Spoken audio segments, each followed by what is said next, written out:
welcome back to Maradhan, and in today's video we're going to talk about CAT versus GMAT. I've already made a video where I've talked about CAT and its statistical importance, and I also talked about why it is statistically very difficult to give CAT. But having said that, I absolutely did not mean to say that you should not be giving CAT, and this is for everyone who is planning to give GMAT. 100% you should give CAT, because CAT exam is 1/9 the cost of your GMAT exam. And that's not it. CAT exam ends up opening a lot of opportunities, and if you end up scoring more than 95 percentile on your CAT exam, then probably the avenues that you'll have might just be better than the avenues on your GMAT exam. So we'll be talking about all of that in this video. Without further ado, let's directly jump into it. So first, talking about the importance of the score in itself. When we are talking about CAT in itself is a very important score depending upon university to university. But if I have to give it percentage, which is not available anywhere on the internet, but you can consider CAT to be as important as 30 to 50% in your profile. First of all, your basic initial screening happens because of your CAT score in a good university, and beyond that, the importance of this score still lies there. So CAT is very important for your acceptance into a college. On the other hand, an average GMAT score will also get you into a college. Why? Because GMAT is only considered 10 to 20% in your entire profile. And if you have rest of your profile sorted out and an average GMAT score, then you are getting into a good international university. On the other hand, with a very good CAT score, only you can enter into a good university. With an average CAT score of 80%, even if you have a brilliant profile, you're not entering to a university. When I say university, I mean a very good university. Now, if you have the chance to give both the exams, it is quintessential for you to give both the exams, because that will give more options to you. It will be a good thing only for you, because then you can make a way much more informed decision. Now, talking about the preparation.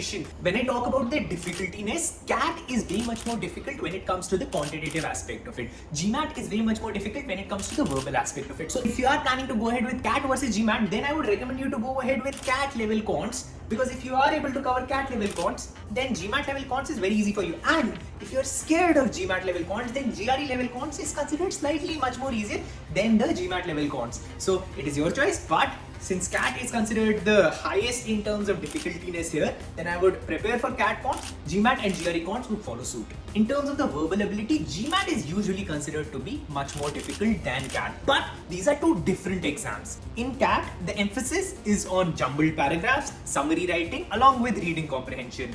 But GMAT includes critical reasoning, sentence correction, and reading comprehension. So there is not a complete overlap of syllabus in terms of the verbal ability. Now, if you're also planning to go ahead with CAT versus GMAT, when we talk about quants, then you also have data sufficiency questions in GMAT, wherein you have to tell that if there is a question and there are options given, you just have to say whether you can get an answer or not. You don't have to tell them the answer. You just have to tell them whether you can get the answer from the given options or the given question, whether you can find the solution to this question. So that is called a data sufficiency question, which would not be covered in CAT. Now, talking about analytical writing, people who are afraid of writing essays know this, that in either CAT or GMAT, this is not scored. In CAT, it is not there at all. In GMAT, it is there to check your essays. What do I mean by that? So let's suppose you end up writing an essay on the exam day and you end up getting a good score. That means if you submit a good essay to a university, that means you would have written this essay, because they asked you in a competitive exam to write an essay, you scored well there.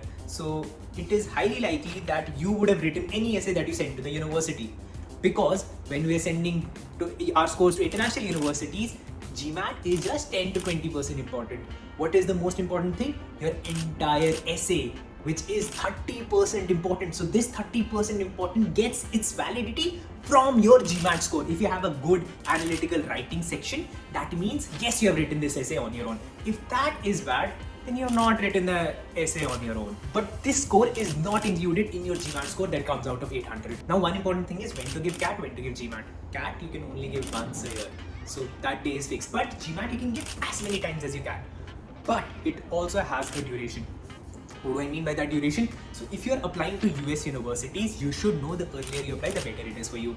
So if your chances of getting into a top university, let's suppose like Stanford, is 10% in round 1, it drops down to 5% in round 2, and it drops down to 2% in round 3, and it drops down to 0.1% in round 4, if they have a round 4, if that type of university has a round 4. So your best chances of getting admission is in round 1, it goes 50% down in round 2, then almost another 50% down in round 3.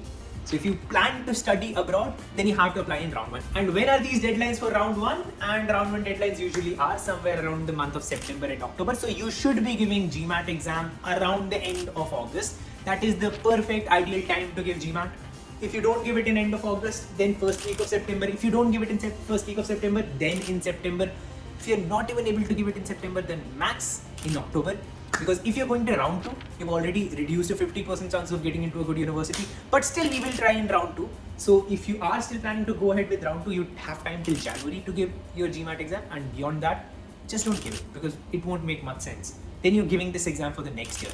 Because you're applying in round 3. If you're applying after Feb, doesn't make a lot of sense. You anyhow have lost the opportunity to go to the top university. But with CAT, you just have one date. You have to give the exam on that date. And with that, you have an idea when to give the exam. But if you still want to know the statistical importance of a CAT exam, then I would recommend you to watch this video. This video already has more than 100,000 views and it's a very important video for anyone who's planning to give CAT. But I'm not trying to say that don't give CAT. Definitely give CAT as well as GMAT and have as many options as can be open for you. But watch this video.